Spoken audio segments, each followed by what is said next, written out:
انسان کی تربیت کا پہلا مرکز پہلی خانقاہ، پہلی تربیت گاہ انسان کی اس کا گھر ہے۔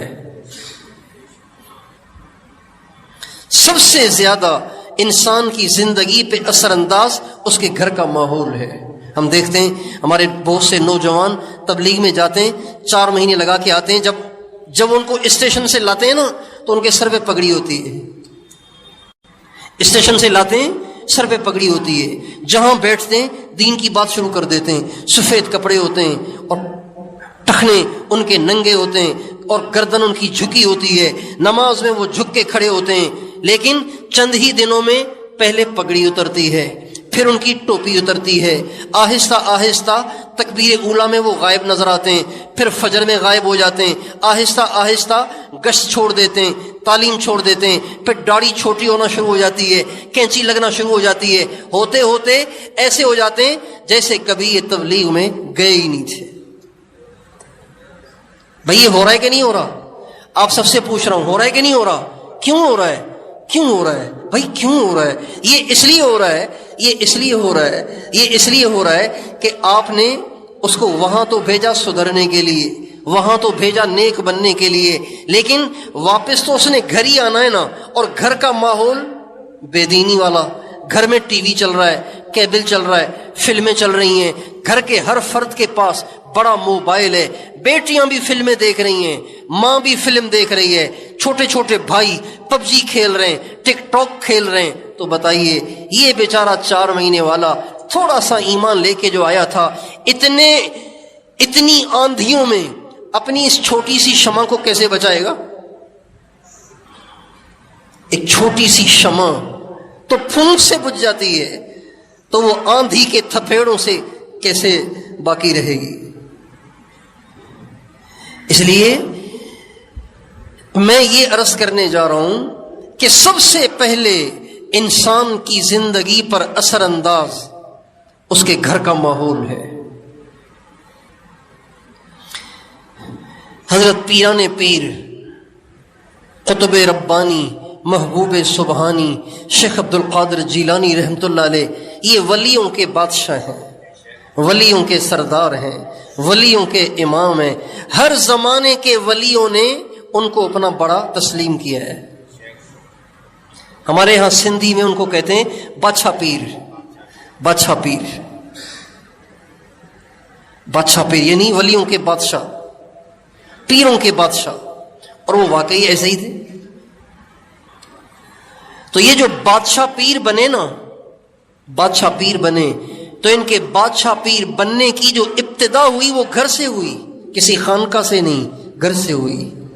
خانقاہ سے تو پھر ان کو اللہ نے مزید نوازا، لیکن وہ بچپن سے ہی ایسے تھے، ان کے گھر کا ماحول ہی ایسا تھا۔ ان کی تربیت ان کے نانا نے کی، ان کی تربیت ان کی والدہ نے کی۔ ان کے نانا بہت بڑے اللہ والے تھے، ان کی والدہ بہت بڑی اللہ والی۔ گھر کا ماحول ہی ایسا، گھر کا ماحول ہی ایسا۔ ایک دفعہ جا رہے تھے، ایک کھیت کے پاس سے گزر ہوا، تو کھیت کے اندر ایک بیل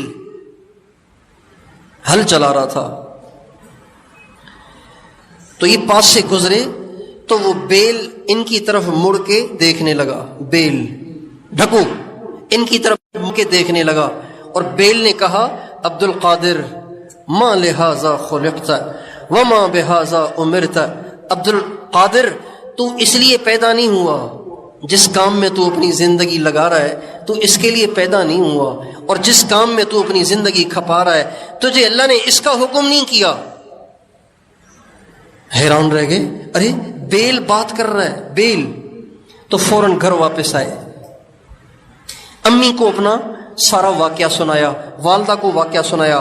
والدہ نے کہا بیٹا میری تو شروع سے یہی تمنا ہے کہ تو بغداد جا، اور بغداد میں جا کے علم دین حاصل کر، اہل اللہ کی صحبت حاصل کر، اللہ تعالیٰ اپنے پیارے بندوں کی صحبت کی برکت سے تجھے بہت نوازے گا، اس لیے کہ میں بچپن سے دیکھ رہی ہوں کہ تو عام بچہ نہیں ہے، تو عام بچہ نہیں ہے۔ تو عام بچہ نہیں ہے۔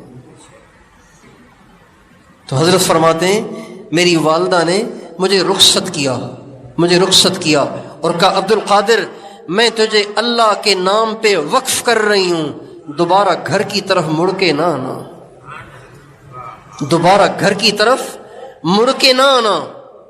اور باہر تک چھوڑنے کے لیے زار و قطار رو رہی ہیں اور عبد القادر کو باہر رخصت کرنے کے لیے آئیں اور نکلتے وقت پیسے دیے، 40 دینار اندر کرتے کے اندر سی کر دے دیے، اور جاتے جاتے کہا بیٹا ایک نصیحت میری یاد رکھنا۔ کہ جی امی۔ فرمایا کہ کچھ بھی ہو جائے بیٹا کبھی جھوٹ نہ بولنا،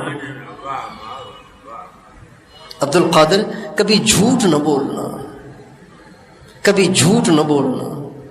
چنانچہ وہاں سے چلے، ایک قافلہ بغداد جا رہا تھا، یہ اس میں شامل ہو گئے۔ راستے میں ڈاکوؤں نے اس قافلے کو لوٹا، سب کا مال لوٹ لیا۔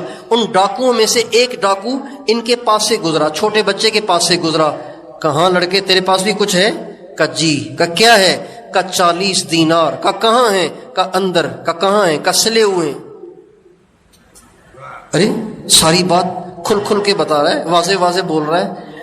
تو ڈاکو نے سلائی کو ادھیڑا اور اندر سے کھولا تو واقعی 40 دینار نکلے، اور 40 دینار بہت بڑی رقم ہے۔ دینار سونے کا سکہ ہوتا ہے، سونے کا سکہ۔ تو اپنے سردار کو جا کے اس نے بتایا، ڈاکو نے، کہ عجیب بچہ ہے، ساری باتیں واضح واضح بتا رہا ہے۔ سردار آیا، اس نے کہا بھئی تم نے ساری باتیں کھول کھول کے کیسے بتا دیں؟ کہ امی نے نکلتے وقت کہا تھا کہ بیٹا جھوٹ نہ بولنا۔ سردار پہ بڑا اثر ہوا، اس نے تلوار کو توڑا اور زار و قطار رونے لگ گیا۔ کہ تو اتنا چھوٹا ہو کے اپنے آپ کو گناہوں سے بچا رہا ہے، میں اتنا بڑا ہو کے بھی نہ سدھرا، ہائے آج میں بیٹا تیرے اس کردار کو دیکھ کے توبہ کرتا ہوں۔ اس نے بھی توبہ کی، سارے ڈاکوؤں نے توبہ کی۔ حضرت پیران پیر فرماتے ہیں یہ وہ پہلا واقعہ ہے کہ میرے ذریعے سے کسی کو ہدایت ملی، اور اس کے بعد تو تانتا بن گیا، لاکھوں انسانوں کو اللہ نے ان کے ذریعے سے ہدایت دی۔ سب سے پہلے اگر آپ چاہتے ہیں کہ آپ بھی نیک بنیں، اگر آپ چاہتے ہیں آپ کے بچے نیک بنے، آپ چاہتے ہیں آپ کے گھروں میں دین آئے، آپ چاہتے ہیں آپ کا آس پاس کا ماحول اچھا ہو، اپنے گھروں میں دین کو لانے کی محنت اور کوشش کریں۔